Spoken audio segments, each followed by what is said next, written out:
everybody in. Nice crowd. I'm Brad. I'm the MC. Hi, Brad. I'll take it as little of your time as possible to get to the good stuff. We already had an hour of schmoozing. There's about an hour-long program here broken into various segments. Hank will do a presentation for 20 minutes. There'll be an interlude of poetry and music, back to more art, and so we go. And the party itself goes on after dinner, after the presentation, and then on into the evening, into the late hours, like 9:05.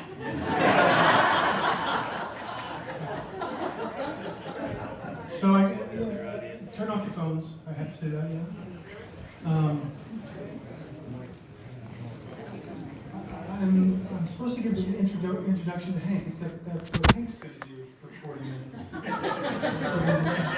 the whole Hank, and nothing but the Hank. So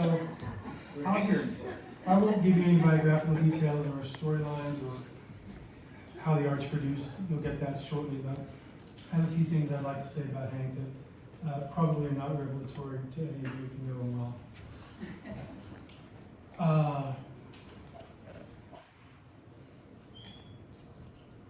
What I will say about my dear friend, skipping the biographical details, is Hank is a man of enormous creative energy and output. You should see the storage facilities. I don't know if anyone's had the good fortune to go to his studio tours or whatever, but when he's not painting, he's drafting. When he's not drafting, he's sculpting. When he's not whittling, he's working wood. He's building houses that are works of art in themselves. The guys that are like a force of nature.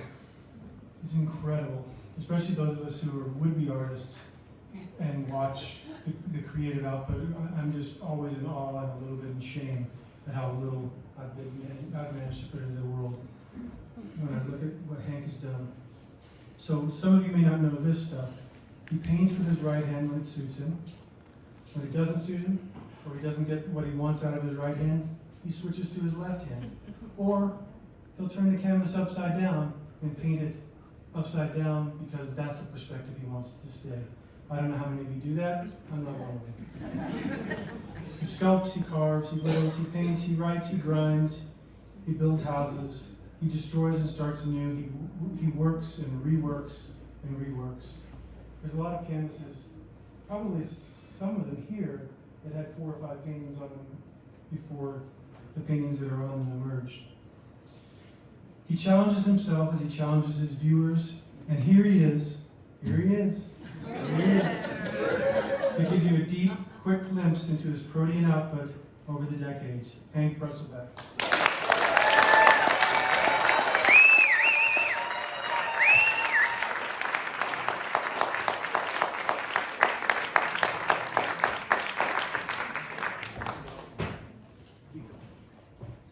All right. My man Mark has the right fingerprint for this particular computer. Yeah. All right. And I'll start off with a little classical music and classical painting, of course. It's totally exciting and fantastic to see you all here. What a collection of dear friends and family. I am so tickled by the fact that I've got all 3 of my kids, 2 out of the 4 sibs that I have, and you're all sitting here from far away. And though I don't see Daphne and Bruce, did they manage to get here? Daphne's here. Daphne's here. All right, so I'm just going to make a little comparison. There's my daughter Molly, who never travels, and she went by car, and she's right over there, by train, by bus, by plane, and then another plane, and all this stuff, and it probably took 12 hours or something like that. And she's just holding her breath to get here. And then I want to also thank Daphne, who opened her front door and walked 1 block and showed up. Thank you, Daphne.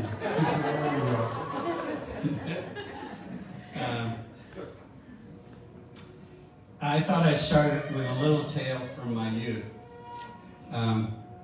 When I was in high school, I was a freshman in high school. I was about this tall, and they decided that I was the perfect guy to give this freshman speech. Not because of my grades, but because I looked like I didn't deserve to be in high school at all. And then they picked a senior to also speak at the father-son banquet. And the senior was very dignified and very smart, and he actually had a mustache. And so the whole point, I realized later, much later, was that the Jesuits were trying to show that a Jesuit education can turn a child into an adult. But in spite of that, I was still very honored to be the child. I was about 5 feet tall. It was 1958. And I stood on a box behind the podium and mustered whatever gravitas I could possibly. Well, see, I wrote this thing, this little speech, and my Latin teacher was also a coach for competition speaking and stuff. Worked with me, and then he actually rewrote the speech, if it be known, if the truth be known. And so I stood there on a little box behind the podium and delivered to this august group, and I mustered whatever gravitas I had, and I delivered the opening line that had been fed to me, which was, "I may not be a Demosthenes." And everybody looked at this little kid and went, "What?" So anyway, I'm here at the other end of my life, summing up some gravitas, and still not a Demosthenes. But I'm realizing that as I talk about the 8 decades or so that I lived in, I realize that most of you have a whole handful of decades yourself, and if you haven't done one of these contraption things, it's extremely complicated and expensive, but you need to do it really. So my version of the mid-20th century and early 21st is in slides, and it will be about politics and also about my art, of course. And you may notice that some of the glitches and the music and the slides, I will not be talking about some slides, just I'll assume you either don't know what it is or don't care. And so and the whole project really, with my friends down there and all of you, this is a work in progress. All right, so we push a button and the music continues, and we start out in 1940. And Chet knew that this was the way it started. And this is a painting I did from the series called The Crying Presidents. And this is Truman crying at the horror of the atomic bomb. He didn't pose for me on this one. And going right back to the start, this is Mom and Dad at my conception.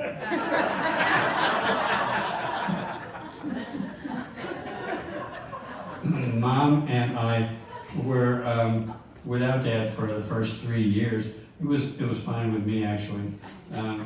We lived in San Francisco and various places, and we waited and waited. And Dad was in the Navy, and he was a lonely puppy in the Kwajalein Islands, lonely and scared. So I did a painting of Dad waiting for us, or waiting to come back. And just 2 days ago, my sister Betsy, who couldn't be here, sent me something I had never seen before. It was an amazing and very touching piece of history. It was a small, only about this size, homemade photo album that Dad made when he was in the Philippines of all the photos that Mom sent him of me. Oh man. And it's got about, I don't know, 25 pages. So Mom was busily taking little pictures of me, totally just burbling and just sitting and smiling. And Dad was just drooling over the whole thing. I just was so touched by that.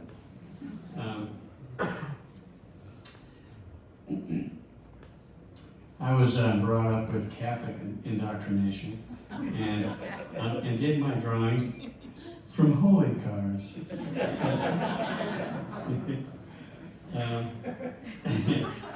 And I was petrified by Santa, like so many little kids. And went to a Catholic school with nuns who were pretty harsh, and they tried to teach me music, which I never quite picked up on, but it was with sticks, tapping on the concrete floor that we were sitting on. That was, now symbolically, our mom was teaching us flying lessons. Now we get to the 1950s, and I believe it's time for Benny Goodman, and the sound that didn't get impregnated into the 1950s documentary, or a decade. Try not to pay attention to that, okay? Because I won't. Okay. So, I have this sweet little story about the 50s that it was a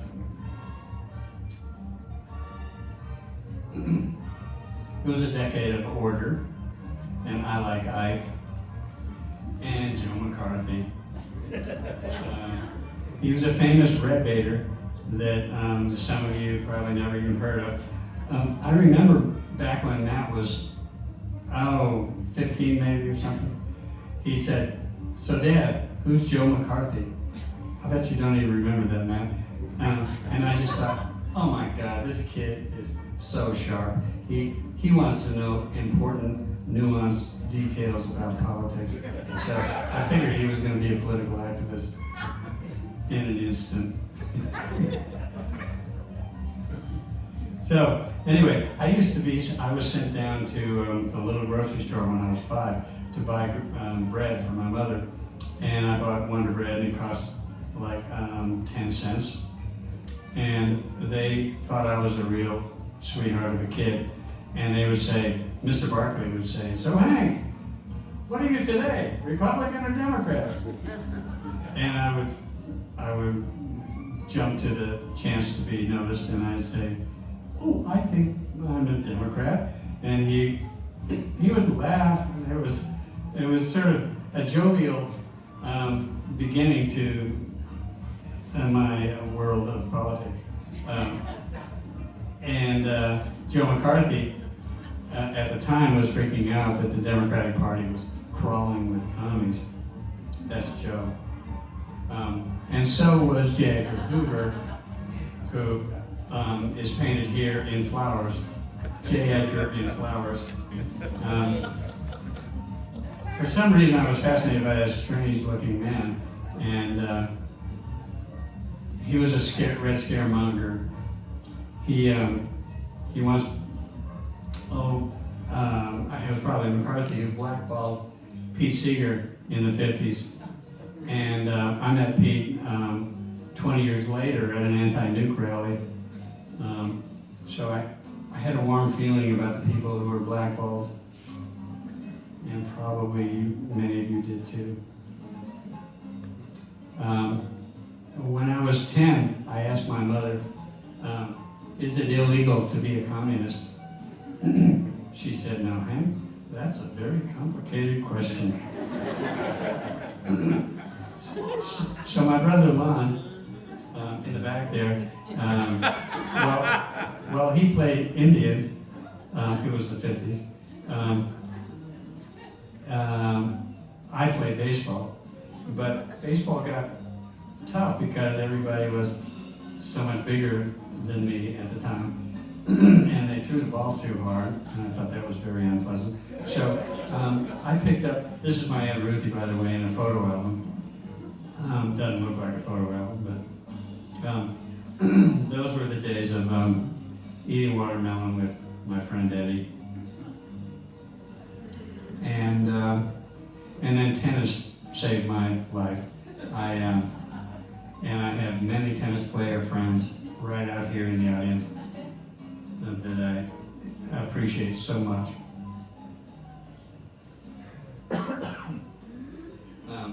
Here I am posing with my grandpa.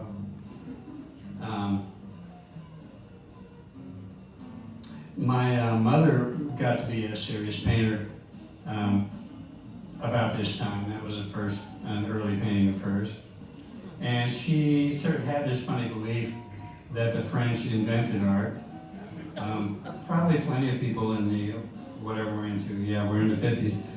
That's sort of, especially suburban ladies in St. Louis thought that the French invented art. So Matisse was a hero, of course, and he was to me too, and Monet. And we move right into the 60s, and a few things start to change. Like the music.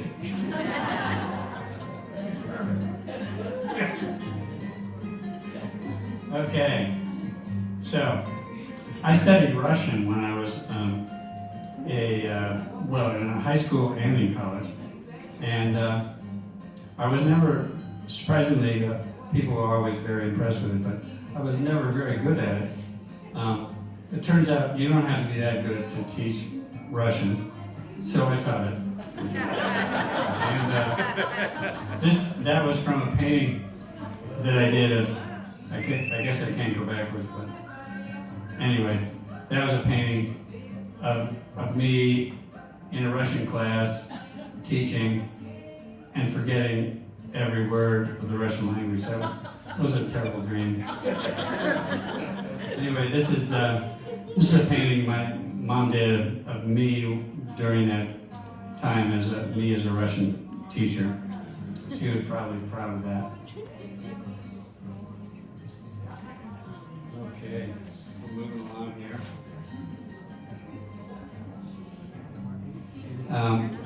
But rather than being a Russian teacher, I found that making furniture was much more exciting. And so, especially the curvy, sexy kind, sculptural. This is a harp bench for a friend who was a harpist in the St. Louis Symphony. And this is James and I.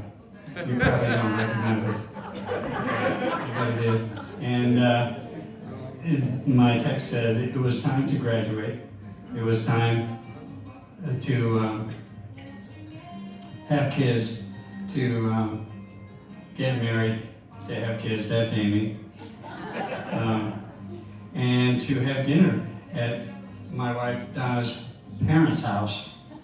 They were not the same attitude about Vietnam as I was, or as Donna was. And so I did some paintings about our opinions that clashed mildly. Between that and the Catholic Church, I kind of discovered late, I will admit, that both the church and the government turned out to be false gods. Assassinations, marijuana, and Vietnam turned a cute little white brick house in the suburbs upside down. The title here is Lyndon Johnson has a body bag on his desk from the Crying Presidents series. And this is Lyndon crying. And they posed with me briefly. Okay, and hopefully we'll have different kind of music right now. It's the 70s, and Yes. It's time. Let's see, we're in the 70s. Is there a problem with music? Well, I'll demonstrate my extreme adaptability. It's there. Oh, okay, never mind, I won't do that. Okay, that's Dick. And it was time really to escape the city, to escape the marriage, to escape and flee to the Maine woods. My sister Kate, who I wish could be here, also fled to the Midwest.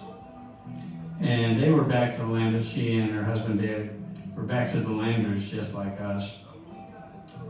I tried to build a house just like the curving piece of sculpture that I knew how to do. How hard could it be, right, Bruce? You know, you can pretend that you're an electrician. Anybody can do that. Yeah, it's simple. Put on a sign that says electrician. Okay, so how about raising a couple of pigs? That couldn't be very hard. Maybe grow some dope in the garden. Something like 10 feet tall, more like hemp than dope. Okay, and how do you shingle an ellipsoid? That was a serious challenge. I love this picture of Harvey and me. So, Vietnam was coming to an ignominious close, as you probably remember. And the piece here is called, "In His Dotage, Nixon Forgot Why We Were in Vietnam." So we turned our attention to nuclear disasters and started, Jimmy will probably even remember this banner. There were huge demonstrations against the nuclear power plant in Seabrook, New Hampshire, in southern, just south of Maine, right on the coast. Horrible place for something that could blow up or whatever. And so arrests and macings and years of marching was something that I was sort of demonstrating to my son Matt. The wild excitement and motivation of trying to shut the government down, and also how to build things. He was, if you know Matt, he was extremely ready to learn. And to keep up with our daughters who were becoming gymnasts. And that's Amy. That's a good one, wasn't it? So I was teaching Matt how to do things like build houses and forts and sculptures. And Matt was thinking about this. Truly. Let's see. So it was really time of sculpture for me. After the houses got built. Let's see. Yeah, here he is as a youngster, learning a few tricks from the old man. Like that. We still got that one. And a llama, it was a big rocking llama that adults could ride. And some shingles.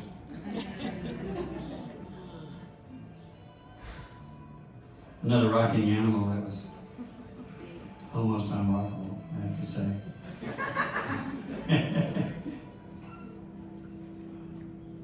and a tandem pig. Tandem pig for adults. So I've never seen like two adults sit on the thing. It would have probably been strange, but whatever. Okay. We're moving along nicely. We're going to do 1980, and then I'll take a break. So here we are with a new song. It's time for the 80s, and this really amused me. It's time for Reagan wallpaper.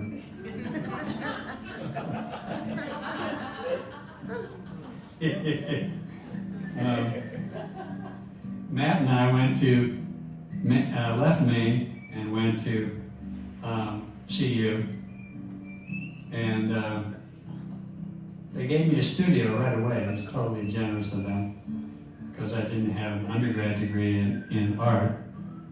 Usually that's a requirement. And anyway, they set me up in family housing, and that's funny. I was like 37 or something, and right at that time, my brother James was in college in a marching band. Matt, on the other hand, was struggling at CU. He was kind of a lost puppy because his small town school in Maine left him a little unable to deal with the wealth of Boulder, and I made some forlorn sculptures about him. But my main job sculpturally was to try and get an MFA in sculpture. Right, Kevin? Kevin was there at the time. And so I made wooden pieces that I was familiar with, and then my teacher told me I needed to start making steel. So I did a lot of thin steel work and started painting a little bit, especially in preparation for things like this 8-foot version of Christine Smock. Is Christine here? I didn't see her. Okay, so that's the MFA. And I had started to fall in love with a painter named Chaim Soutine, who was a Russian immigrant from going to Paris. And some of his work, especially the landscape, is just straight over the roof. I just love that work. And we actually saw some Soutine, some real Soutine. And then, of course, there were the Germans. There was Kirchner and Schmidt-Rottluff and Otto Dix. It started to show in my work. This is called Artists with Politicians. About that time, Lon, and my brother Lon and I, known as Lencho and Kike, headed off to save Nicaragua. We learned a little Spanish and got a lot of dysentery. And these are a couple of paintings from that time in El Salvador, or also Nicaragua. And then when I came back, I got involved with the Committee in Solidarity with the People of El Salvador. And forever friends, Jimmy, this is Jimmy many years later, with Lindsay and Christy, and Mark, teaching us a few bicycle tricks.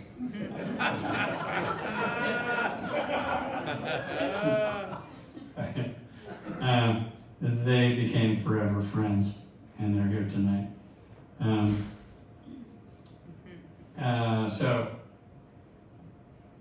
let's see. We would combine war sounds on a boombox with mannequins in white and pig's blood, with posters and screeds explaining it all, and it would make a solid civil disobedience action. And this is sad Ronald Reagan and bewildered Nancy. And the second half will be in a little while.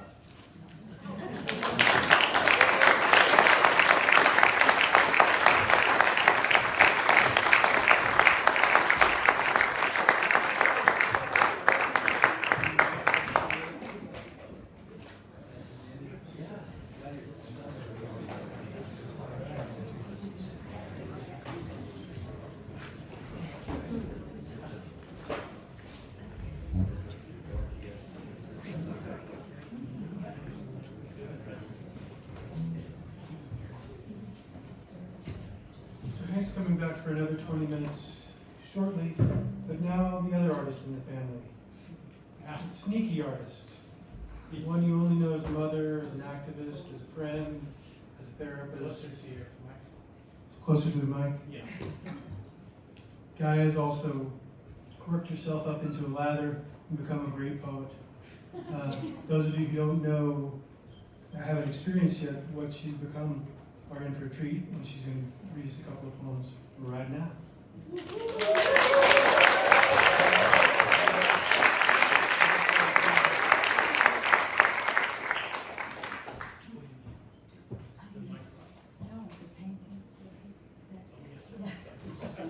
This is the technology part.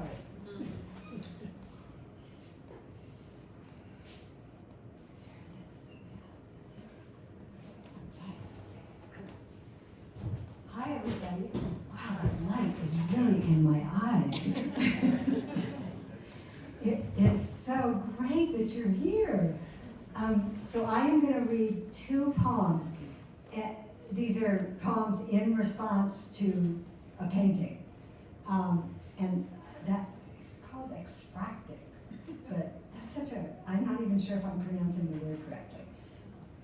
But when I was in Taos, there were several times when that kind of a poem was asked for, and I had the painter right there. So the first poem is in response to this painting, which is called Maelstrom. Maelstrom, after a painting by Hank Brusselback. We are falling, have been for a while, but hadn't felt the plummeting, air rushing by, upheaval until now. Our clothes torn from us, or did we give them away? All we can feel, the falling, not having had the shock of landing yet. Falling with tree limbs, empty grocery bags, banners, debris, and with the birds who accompany us. Their red bodies rise and dive around us. I cannot imagine a world without them. We are not achingly alone. You can see the others with us. Their beauty not compromised, nor yours as you fall. We're close to the other creatures again, the other mammals with their big hearts. Up here, we cannot see the floods, the firestorms, the land gobbled up, dumped on, bored into. Can't see shrinking islands, burial sites covered over. I cannot see the urgency in the faces of the loved ones. Is it in the air? Turbulence taking us. Is there ease in succumbing? Understanding what we have done? But now receiving our guidance from leaves.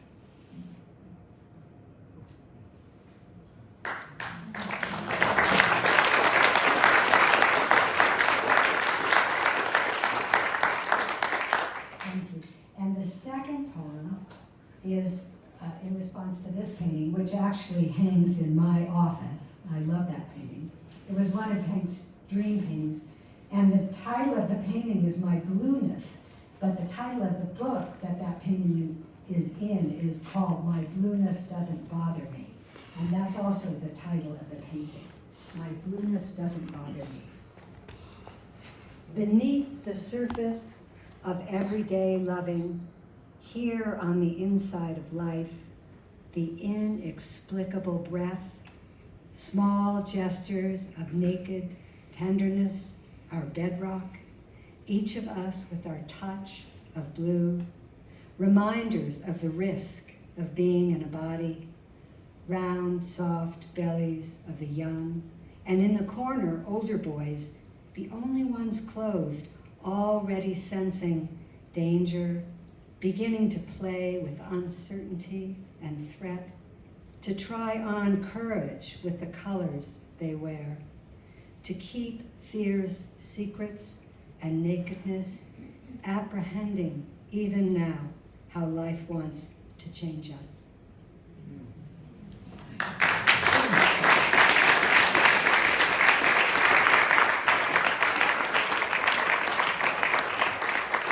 I would like to then now introduce a friend, a poet, a musician, an athlete, and just an amazing woman, Susan Berman, and she is going to play us a couple of songs.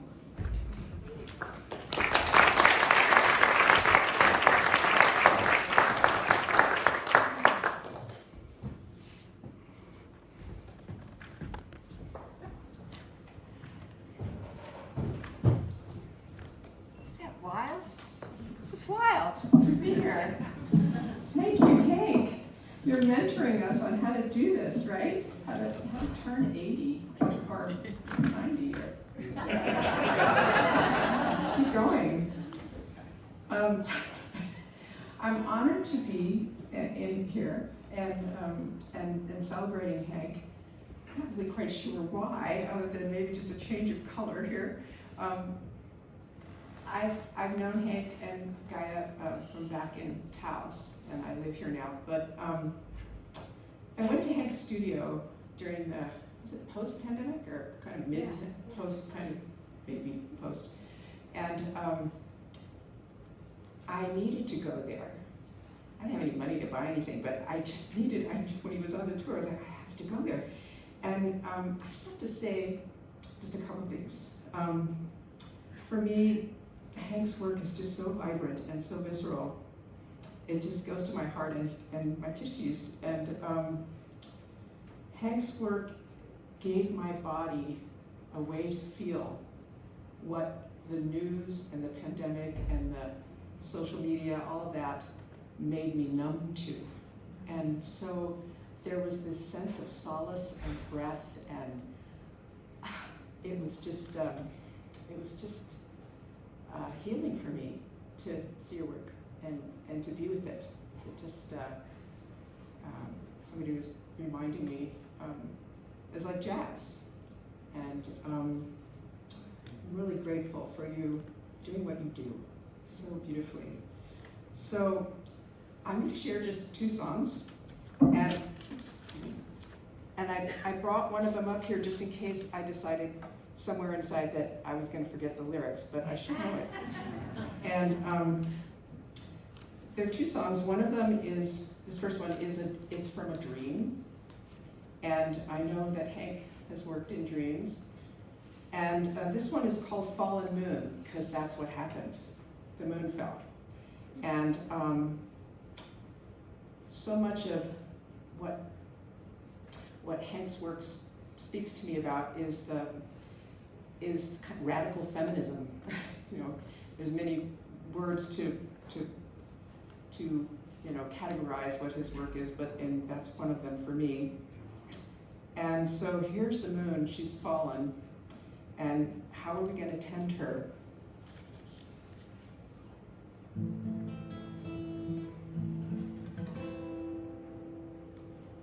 We have the words right close by.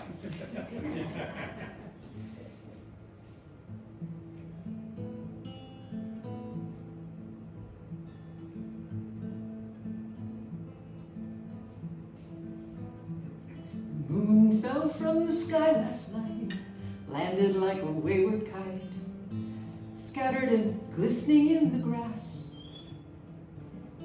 She fell through a broken seam where storm clouds lay in between, and landed where I just happened to pass.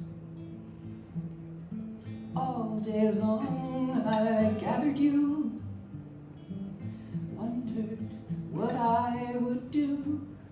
The wind began to tremble and rise.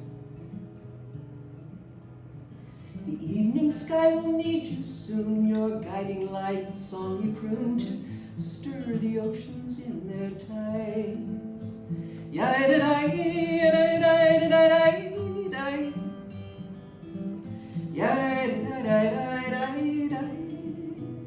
While we who've been so consumed, shades drawn inside our rooms, busy with the matters of our lives.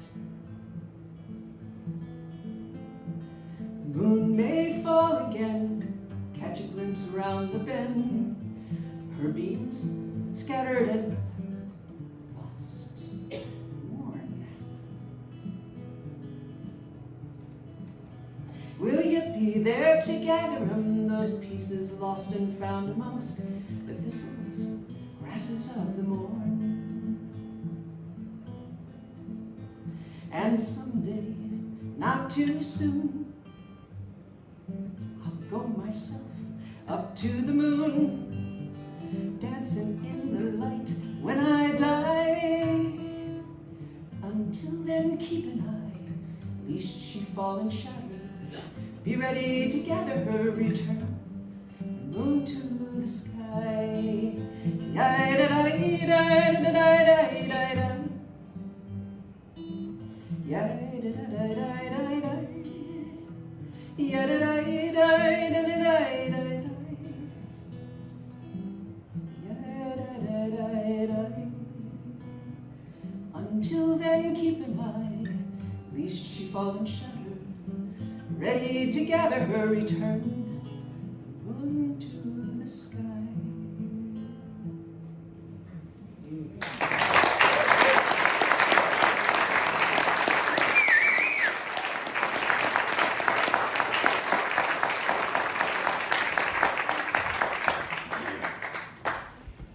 So this one is, if you can all, you're invited to join me.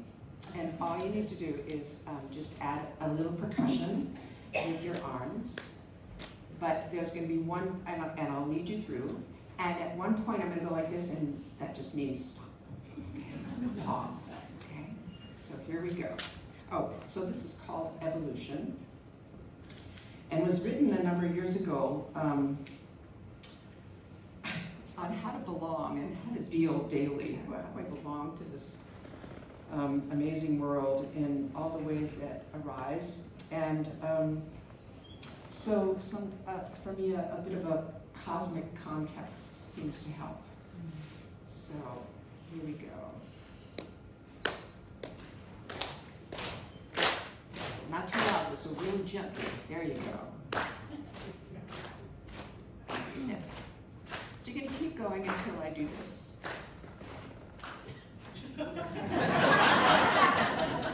This is the control part, so it's really important. And then we'll start again after I do this part.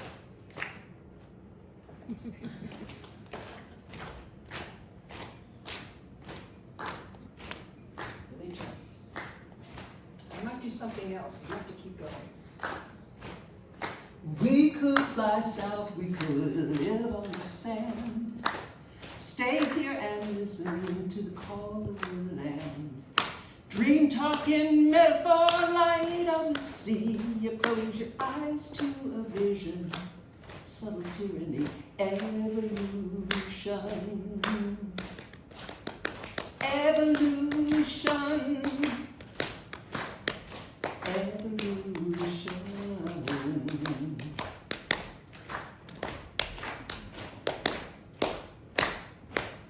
Imagine institutions with a higher degree in water or in a species cosmology.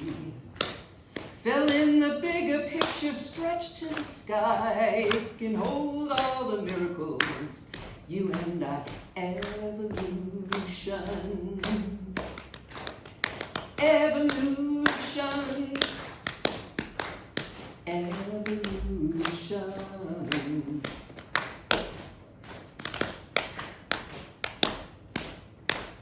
You got to move from the right to find anything left of the mystery and grace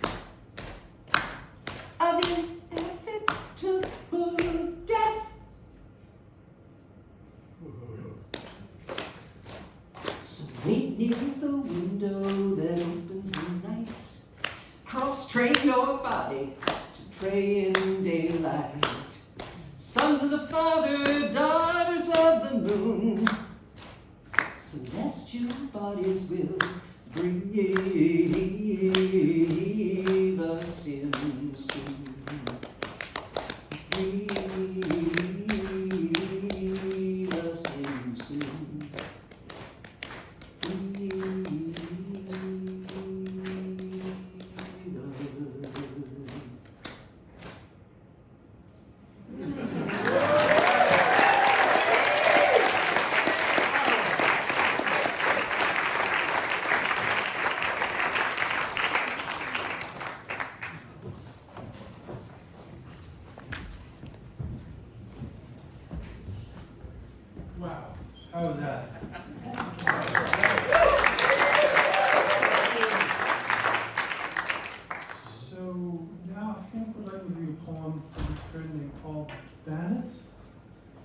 who's someone that Hank met as a Russian, as he previously mentioned, Russian studies major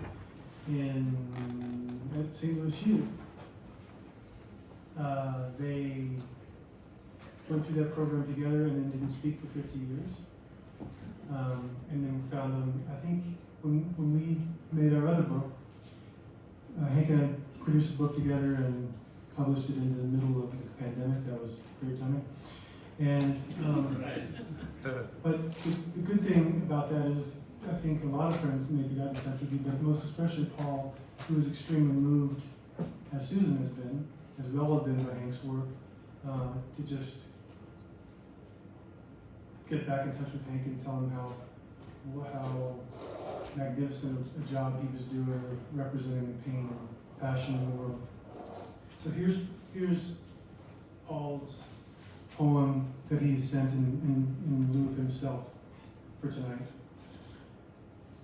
On the occasion of Hank's retrospective, I say wistfully, Hank, that I'm not going to make it there.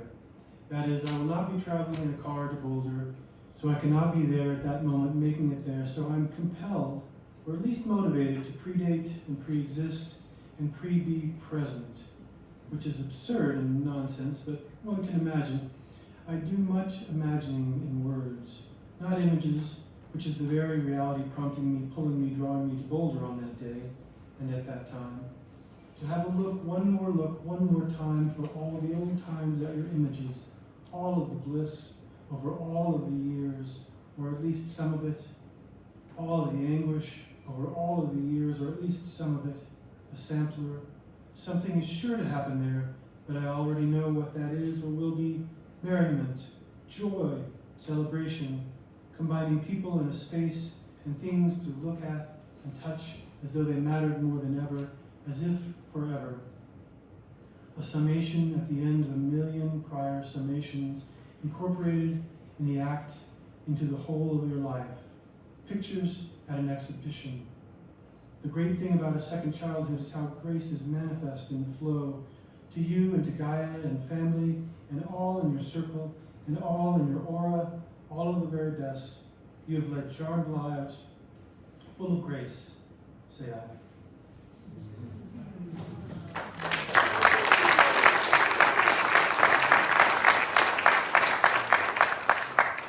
And now, Hank of hair.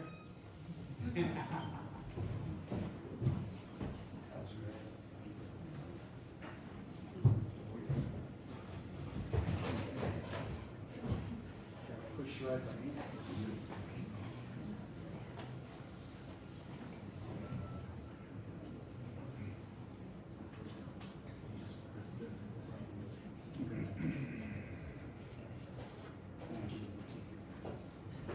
Thank you. Okay, we take it from sad, round, and bewildered Nancy, and we move to 1990. In 1990, I start out with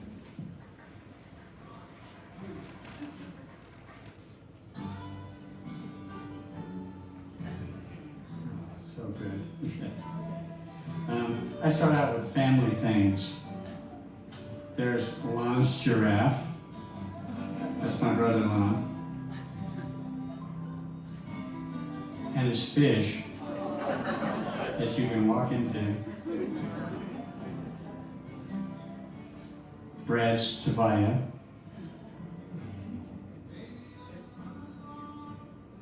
Gaia's Mocha. Hank's Gaia.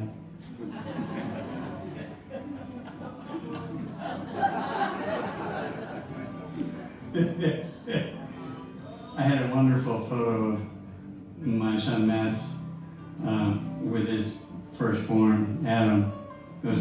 You'll have to just imagine it, okay? It was really good, it was really poignant, and you're gonna say, oh. Anyway, it got lost in the shuffle somehow, so sorry. And my mother's paintings. Mom was a painter. And it's time for war in Central America. Gaia and Hank gather up students and friends to make a caravan to El Salvador. Is that cool?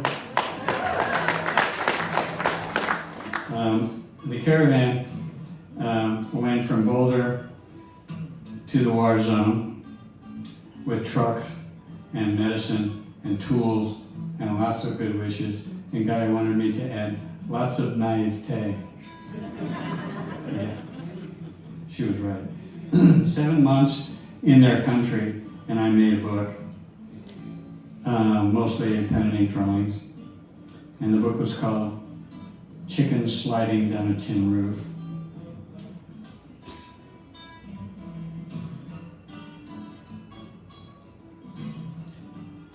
Gaia and I helped coordinate a mural on the side of a school in there, rural war zone school.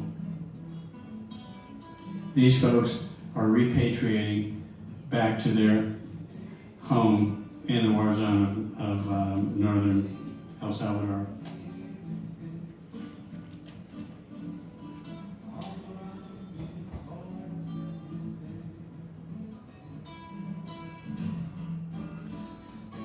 This is Blessed Oscar Romero, who was a martyr of the U.S.-funded death squads.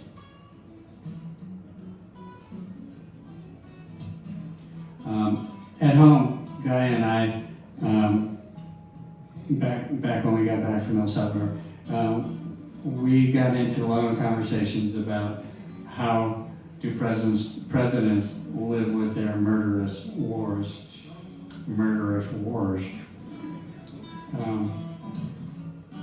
It led to a series that became a book called Crime Presidents. The title for this one is Jesus, the Holy Ghost, Hoppy, and Hank take George to a re-education camp.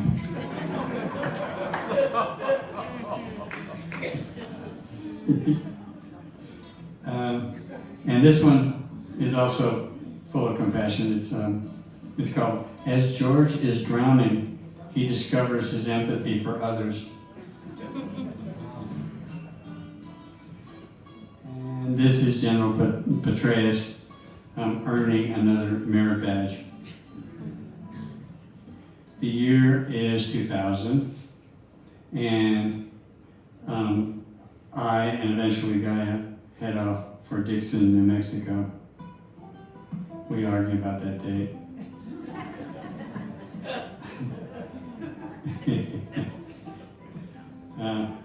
Here's the man in Kennebunkport. He's got a. We were recently in Kennebunkport, where Molly comes from, and we got to be on a boat and go out into the harbor and see where George W. paints. I was thrilled. Okay, so the reason we went to Dixon, New Mexico, one of the many reasons, was to build houses much looser, much more exciting than the prescribed subdivision houses that Jimmy and I built off and on or remodeled in Lafayette and other places. My son Matt and his son Adam came to help for a little while. We built 2 curving adobe houses in Dixon, New Mexico. One, the birdhouse, had curving walls, and that's a straw bale studio, and it had curving staircase, and that's a garage roof, and it had beautiful views of the windows, out the windows. You might not have even seen that one. Sexy doors. Staying in that house, it's Donna, can't help. Staying in that house was like living inside your brain. It was not the same. Oh my God. Hi, Donna. Welcome. Nice to see you. Donna was a next door neighbor from 125 years ago, I believe. Then I bought that house. That's right, and you bought the house that we lived in. But there isn't a single straight line or angle or anything. It's all I've learned how to straighten those things out. so amazing. Okay, this is one of the doors, and a simple gutter. And a slightly strange tile job in the kitchen. And this is Gaia. The phrase I have for this is Gaia is challenged by the isolation of Dixon.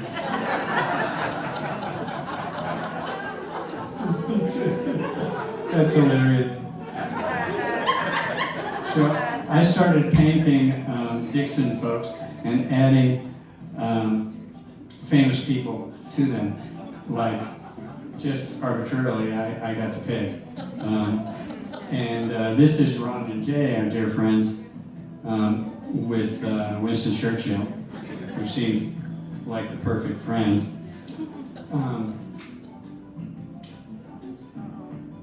And this is another Ron who is thinks that he's in a Bonnard painting. This is Nelson with R. Crumb. Hey, stop. Something wrong. Oh, No, this it's is not Nelson with R. It's not Crumb. you, it's the projector. Dance for us, Pumpkin. You want me to? Oh, okay. Oh, Very hard. hold on, make sure it just comes back. Yeah, and no need to jump into it here. Okay, can you go backwards on this? Just up here with this left thing.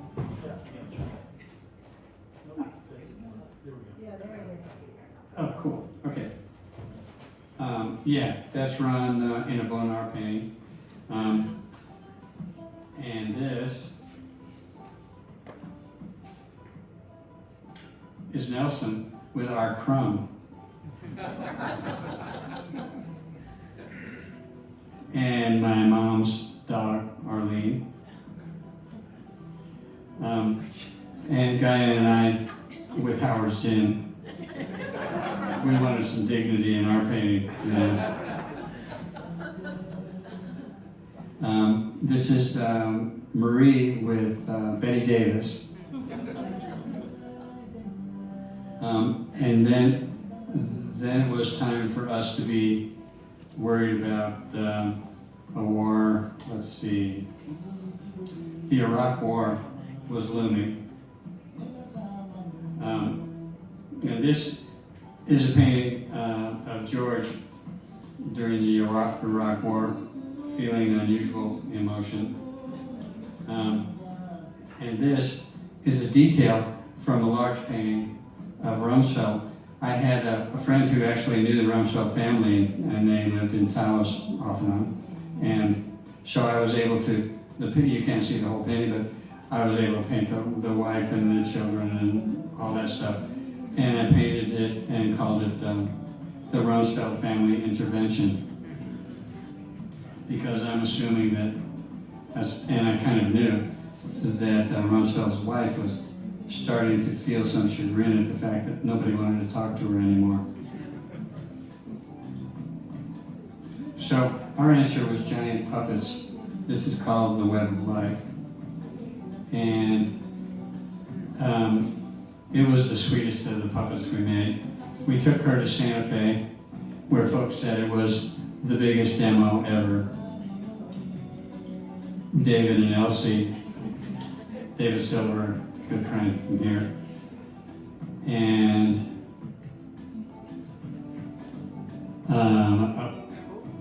a greed puppet that we carried around, and George did the war anyway.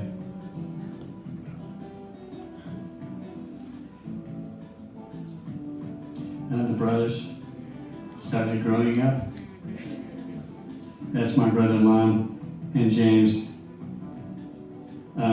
James is probably standing on a rock or something. He's pretending to be a little taller than he is.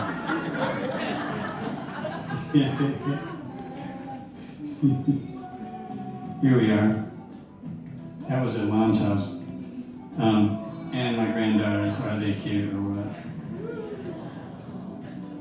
And here we are. I was going to say we were hiking, but no, we were. Here we are not hiking.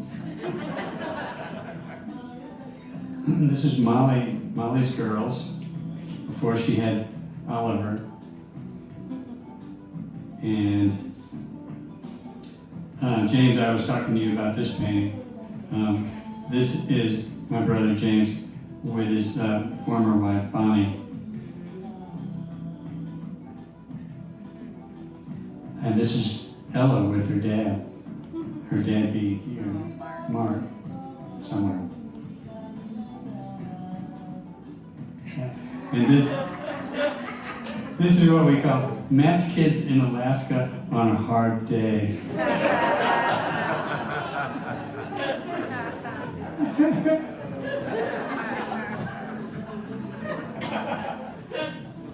I just love that picture. Okay, it was about this time that we lost our dear parents. This is my dad.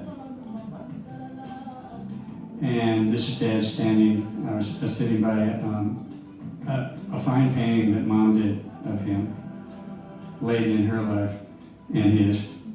She was an artist to the end, and she took care of Dad to the end.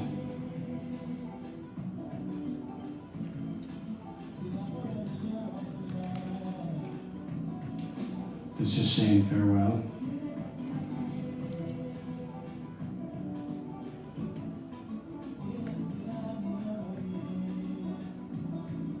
This is my folks, our folks. Okay, well, let's see. 2010, a little different tunes, and a very fucking exciting president. Man. Well, Obama planned a trip to Cuba, and so did we.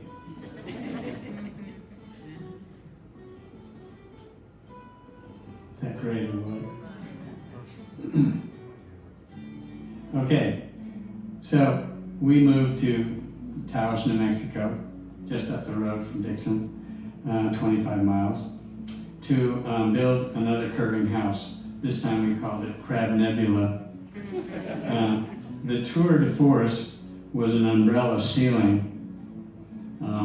It had a really complex roof. I decided to just, this is probably my last house, I better just throw everything I can think at it.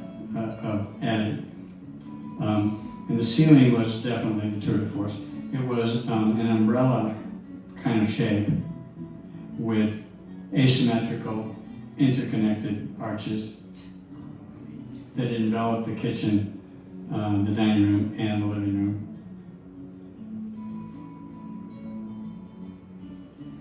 And this crew of plasterers were stunning, and they got a big charge out of doing something asymmetrical.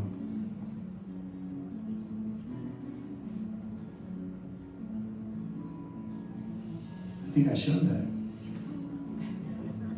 Take that out. Can we get? Okay, and right about in the middle of 2010, I got into a big, goofy series of dream paintings. The title of the book that I made about it was called, as Gaia said, My Blueness Does Not Bother Me. And it's a bunch of convoluted goofball stories that I will just breeze through to give you an idea about the painting style of the time.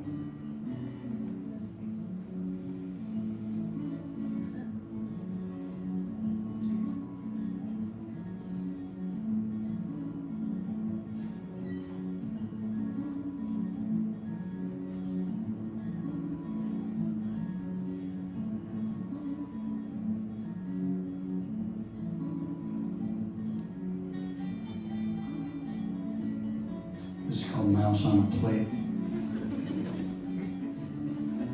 I'm sure you've all dreamed about mice on plates. This is a very large piece that is, 7 feet by 5 feet, I think. And my daughter, Amy, has it in her design office. I'll proudly report.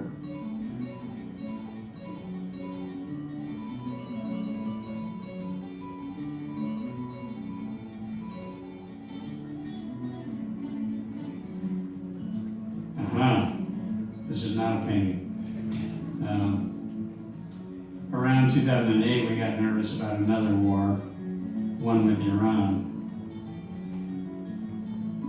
It seems we can't resist a good war. So in response, we traveled to Iran with a group called the Fellowship of Reconciliation to try to encourage a little diplomacy. Lots of art came from that trip. I really enjoyed being able to draw and paint these people.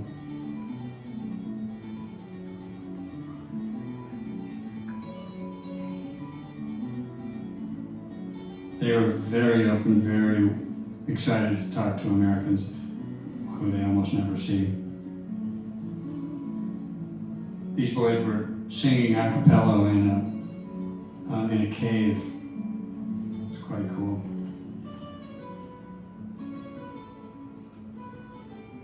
And look at this, sweetheart. Yeah, okay. And rolling along. The last decade is 2020, of course, and that time we were back, we finally decided to come back home to Boulder. We plastered the walls with posters,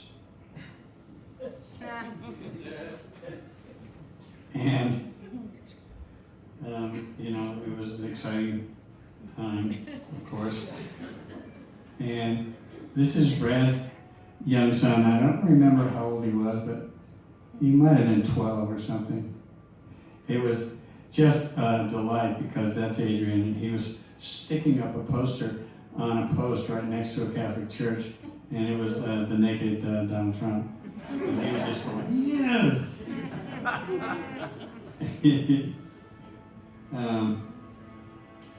Okay, so we made some screams against insanity, or that's how I perceived it, with a collection of these posters.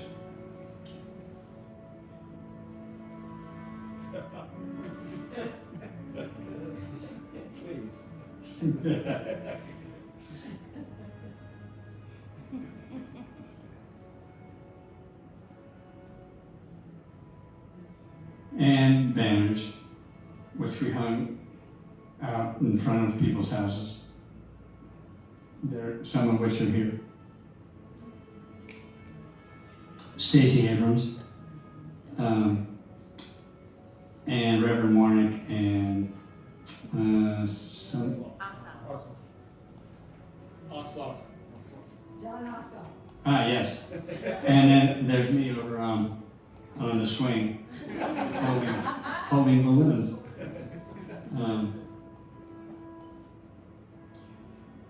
So I went over to my dear friend Brad's house and said, I've got all these posters. Is there any way that we can make a book out of this? And it turned into greatness. And of course, we won all kinds of prizes, right? Or maybe you didn't hear about that. Anyway, I forgot to tell you. I won this huge prize. Anyway, these are the kind of posters that Brad had to work with. And somehow, by hook or crook, he managed to turn it into a story. It wasn't left or right. It was just a nice middle of the road kind of story, right?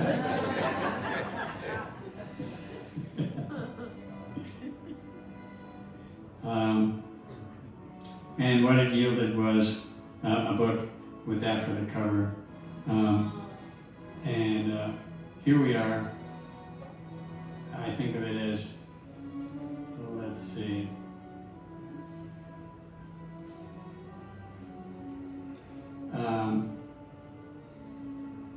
Lately, I've begun to consider old age more intensely. Like some of the grand adventures that I've had with friends, that Gaia and I have had together, of course. And so I started painting these people just simply. This is Brad and Julie with their boys, Tobiah and Adrian. And Brad's boys, too. This is James, my brother. Gaia with her poets. It's a detail. A silly detail. And Marcella and Bruce, of course. This was a challenging painting because I didn't quite do all that I wanted it to, but you know, it's a painting, okay? So back off a little bit. This so let's see.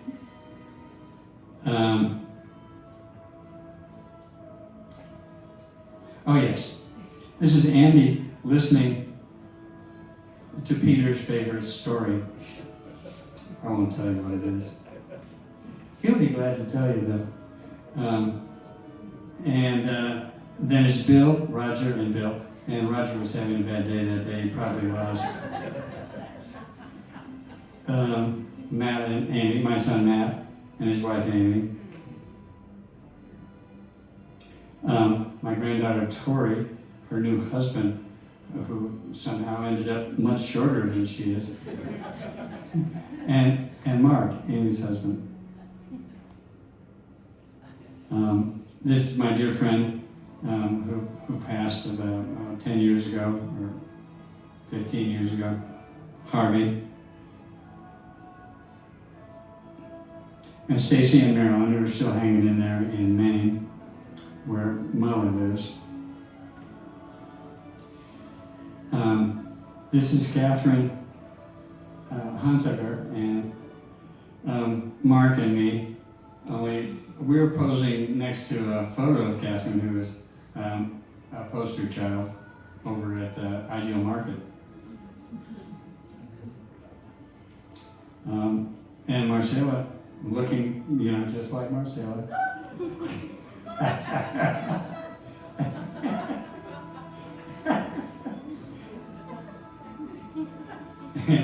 Okay, and this one is called Marco and Hank Stumble Out of a Pub After Celebrating a Successful Rehearsal of Midsummer Night's Dream.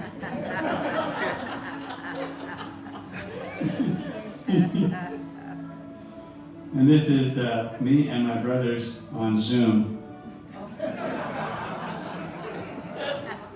So I was thinking maybe it's time for a cat. This was a year ago. I was thinking maybe it's time for a catalog race to a really inclusive monster of a book that includes every scrap of art that I ever made.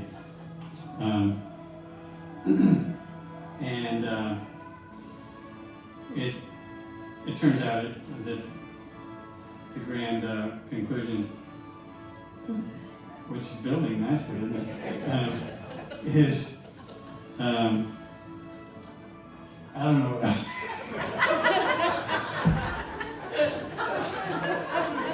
You know, whatever. Okay, this is my brothers.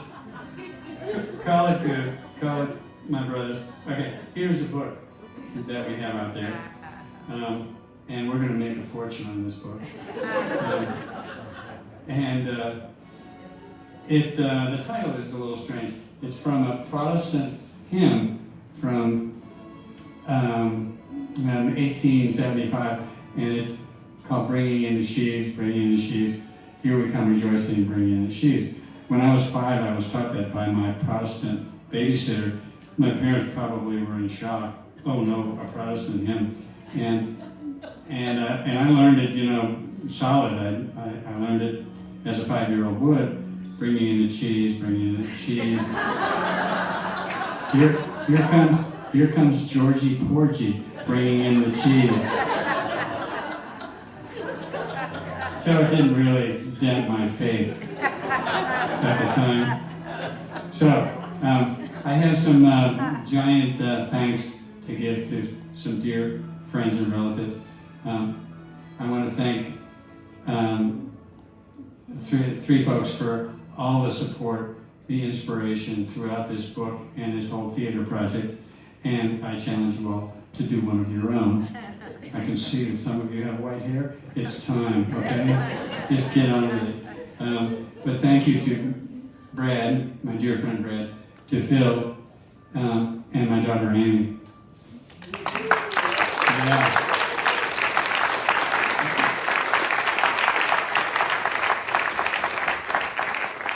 I had many editors, Gaia being the most frequent one, and Linda Fair, and Mark Fear, somewhere down here, and Brad.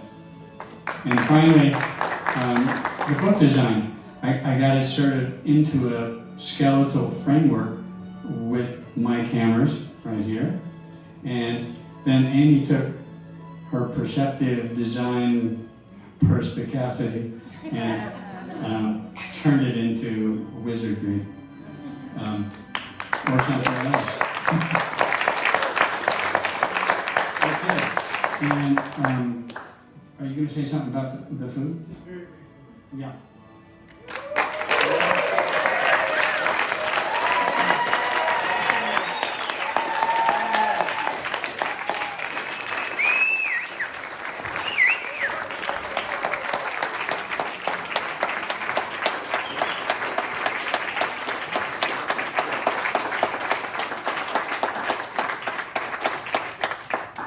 You'll be released to go to dinner shortly, except Gaia's got one more.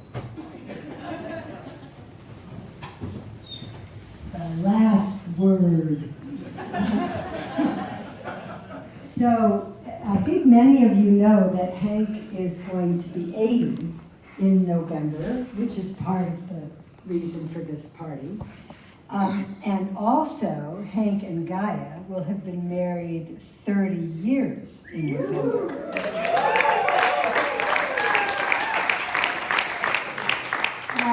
And usually our anniversary takes really second place to Hank's birthday. I just want to say that.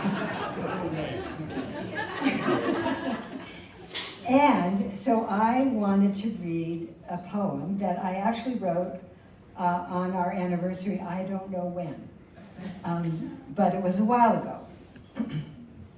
And this is really for you, sweetheart. This is to you. Anniversary poem. Do you remember silent walks along the old railroad grade? Arms entwined, slow steps synchronized, us bursting with quiet delight? Held by the secret blessing of the meditation master.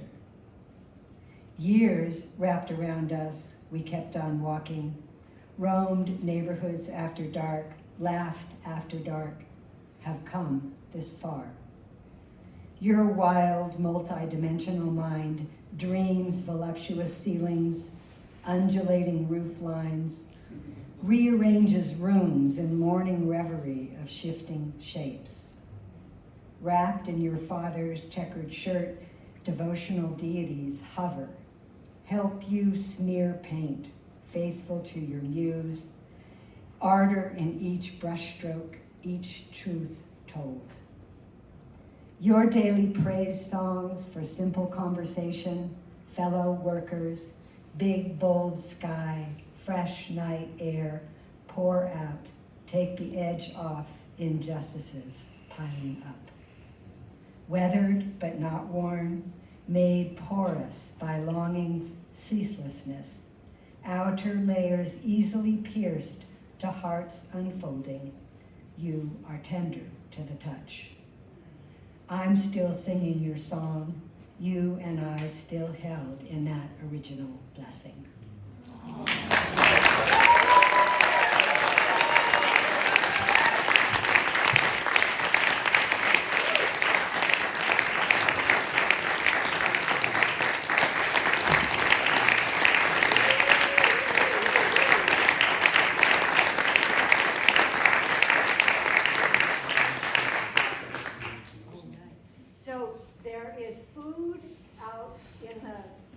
that side of the building. And our cook, his name is Ben, and I met him at the Drylands Agroecology Institute dinner, and he's a fabulous cook who sources local food. So please enjoy. And thank you so much.